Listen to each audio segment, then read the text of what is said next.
नमस्कार प्रिय छात्र और छात्राएं, मैं जितेंद्र कुमार रावत अमन कंप्यूटर शॉर्ट हैंड सेंटर आपका हार्दिक स्वागत करता है।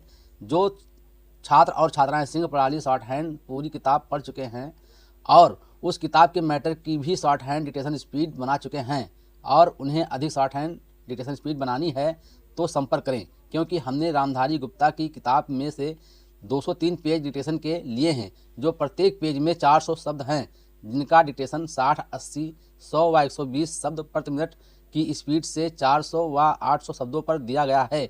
जो छात्र व छात्राएं विधिवत रूप से इन मैटरों का होमवर्क करके व्हाट्सएप पर चेक करा के अपनी शॉर्ट हैंड डिक्टेशन स्पीड बढ़ाना चाहते हैं या आउटलाइन प्राप्त करना चाहते हैं या शॉर्ट हैंड पढ़ना चाहते हैं तो संपर्क करें। Mobile number 91 98 94 39 41। दूसरा है 700 790 52 75। अतः संपूर्ण पढ़ाई व्हाट्सएप पर वीडियो के माध्यम से कराया जाएगा। धन्यवाद। Start. अध्यक्ष जी, जिस समय पाकिस्तान ने भारत पर हमला किया था उस समय उन्होंने देश की रक्षा के लिए महत्वपूर्ण कार्य किया था।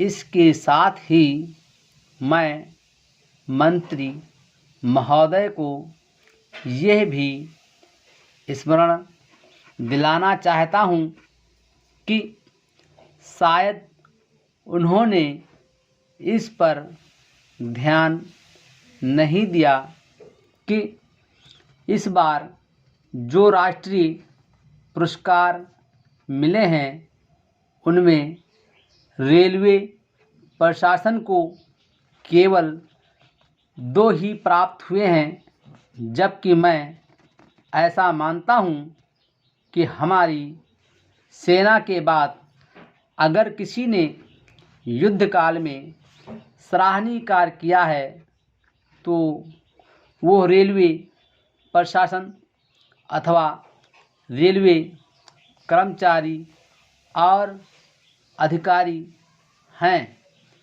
इसलिए उनके मनोबल को बनाए रखने के लिए और उनको प्रोत्साहित करने के लिए रेल मंत्री को इस बात पर भी ध्यान रखना चाहिए और इसका प्रयास करना चाहिए कि जो भी इस तरह के प्रोत्साहन मिले उनमें रेलवे का विशेष ध्यान रखा जाए।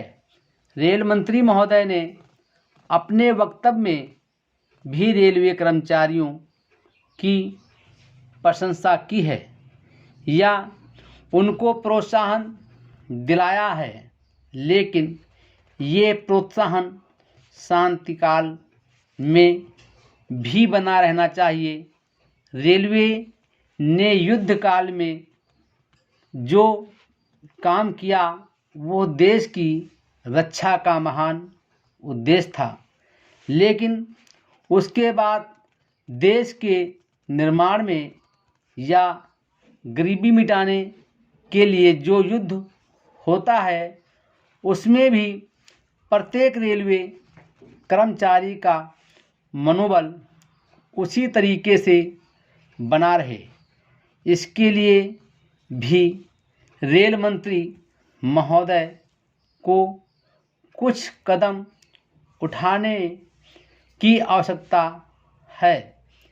मैं ऐसा मानता हूँ कि वो किसी भी तरीके से करें, उनका तरीका कुछ भी हो, लेकिन उनको ये करना चाहिए कि जितने भी रेलवे कर्मचारी हैं, जो भी रेलवे का मुनाफा हो उसमें वो साझीदार हों।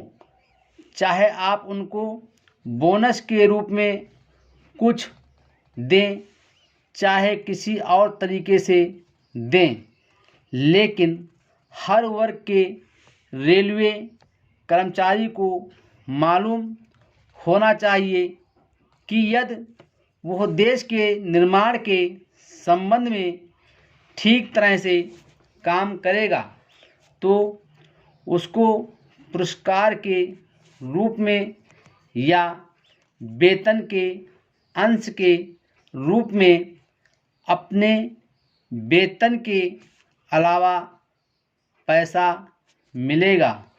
इसी प्रकार इस संबंध में मैं एक और सुझाव देना चाहता हूँ। स्वतंत्रता के बाद रेल प्रशासन भारत सरकार का प्रशासन हो गया, लेकिन ये लोकसभा एक विशेष उद्देश्य को लेकर चुनी गई है। यह उस कार्यक्रम का एक नमूना ही है। गांधी जी ने जीवन के सभी पहलुओं पर प्रकाश डाला था। धन को वे स्वयं से व्यय करने के हक में थे। Full stop.